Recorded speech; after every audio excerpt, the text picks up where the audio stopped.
Hello friends, नमस्कार। मैं हूं डॉक्टर सोनल और ओजस हेल्थ केयर के इस चैनल में एक बार फिर से आपका स्वागत है।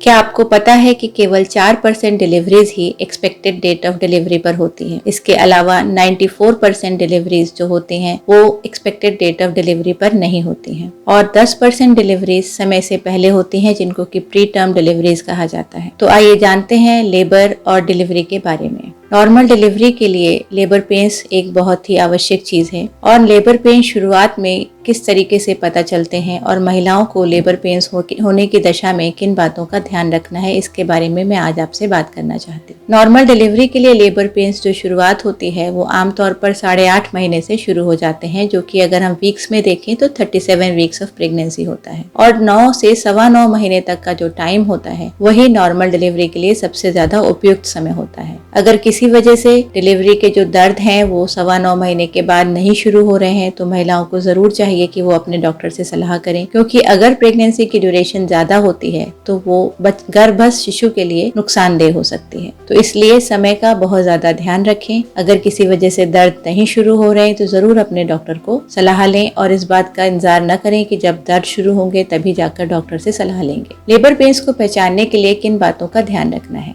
लेबर पेन शुरुआत में मरोड़ जैसे दर्द की तरह शुरू होते हैं, जो कि पीठ और कमर से शुरू होकर पेट के निचले हिस्से की तरफ जाते हैं। कभी कभार पेट में तनाव और खिंचाव के तरीके से भी इन दर्दों को महसूस किया जाता है। लेबर पेन्स के साथ जो अन्य लक्षण होते हैं उसमें एक मुख्य लक्षण है कि लेबर पेन शुरुआत होने के दौरान वजाइना के रास्ते डिस्चार्ज बढ़ जाता है, जो कि थिक और थिन दोनों तरीके का हो सकता है और कभी कभी इस डिस्चार्ज में ब्लड स्टेन भी हो सकता है। तो ये सब नॉर्मल लेबर के या लेबर पेन के लक्षण हैं। तो जैसे ही महिलाओं को लेबर पेन शुरू होते हैं उन्हें तुरंत अपने डॉक्टर से सलाह लेनी चाहिए और एक विजिट डॉक्टर के पास तकरीबन 8.5 महीने के आसपास जरूर कराना चाहिए। उस विजिट में डॉक्टर आपका चेकअप कर लेते हैं, बच्चे की पोजीशन तय कर लेते हैं, बच्चे का वेट के बारे में आपको जानकारी दे सकते हैं। कभी कभी कोई बच्चा कम वजन का है या कभी सामान्य से ज्यादा वजन का है, तो अगर पहले से इस बात की जानकारी रहती है तो उस हिसाब से तैयारी की जा सकती है। साथ में कुछ ब्लड इन्वेस्टिगेशन और ब्लड प्रेशर चेकअप होना भी 8.5 महीने के आसपास बहुत आवश्यक होता है। तो इसलिए महिलाओं को चाहिए कि 8.5 महीने के आसपास जरूर एक चेकअप के लिए जाएं, अपने ब्लड इन्वेस्टिगेशंस कराएं। डॉक्टर आमतौर पर एक टेंटेटिव डेट दे देते हैं जबकि आपको डिलीवरी के लिए आना होता है।